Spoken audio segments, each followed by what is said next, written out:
Hello and welcome back to the First News, the premier English language site for news about Poland.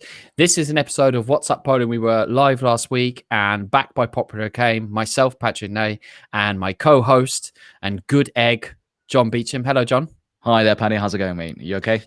Is it okay if I explain immediately that you are the voice of the Warsaw Metro? Yeah, absolutely. I don't want to pigeonhole you. No, that's all right. I've been pigeonholed, a few years back when I started this gig. So there we go. Convenient change. For a story. We'll get on to that. For a We've done story, that before. exactly. I don't apologize for reusing that material again and again because it's too good. So, John, you're actually connected to two of the stories today. Yeah. Although you don't know that yet, but I'm going to explain why later on. So my story today is about how Warsaw celebrated the 77th anniversary of the Warsaw Uprising. Yes. I say celebrated. I think I maybe commemorated.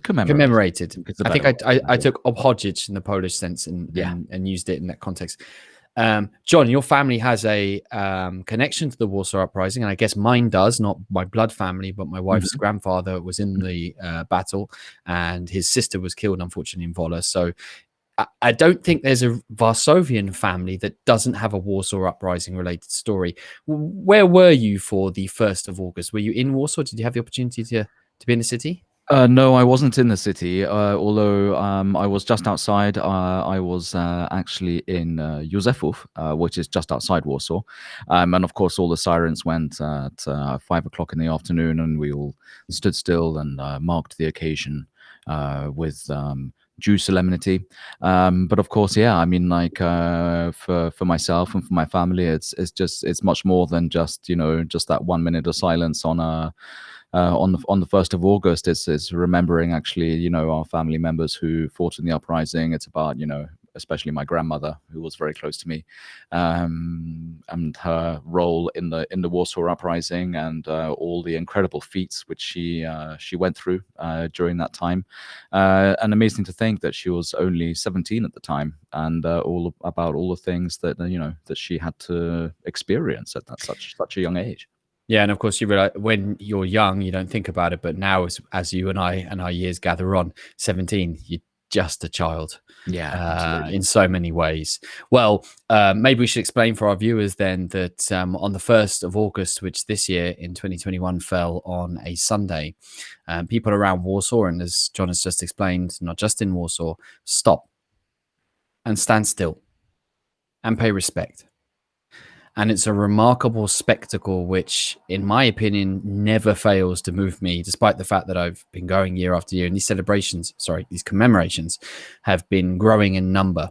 So I think probably the most well-known spot that people might see online on social media is right in the center of Warsaw, which is the Dąbrowski roundabout. So literally in the heart of Warsaw, it's this great big roundabout, loads of different roads, and the roads are actually blocked off, and people come and commemorate. There's all sorts of smokes and flares and music and things. I have to say, John, I'm a bit more of a fan of going to the Warsaw Military Cemetery in Powązki.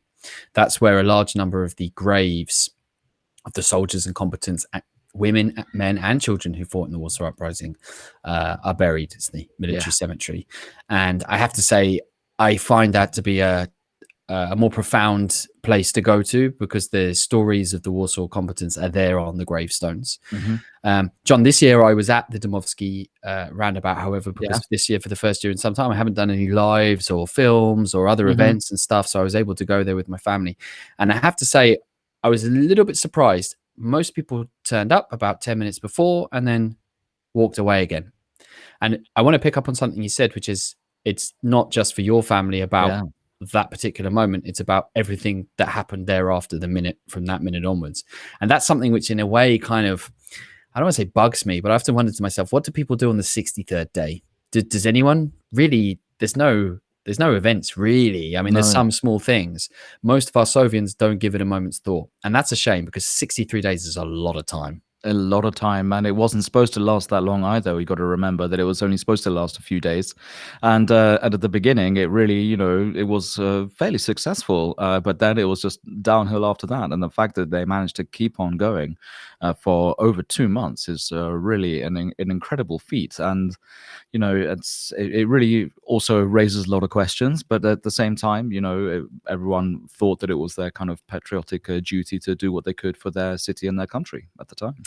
So let us know, guys, where you were on the 1st of August. If you've been in Warsaw for that magical day, you can write in the comments now. We'll publish that on our live stream. Let us know what your thoughts are about the best place you think in Warsaw to be. And if you haven't been in Warsaw, I think I can make one suggestion.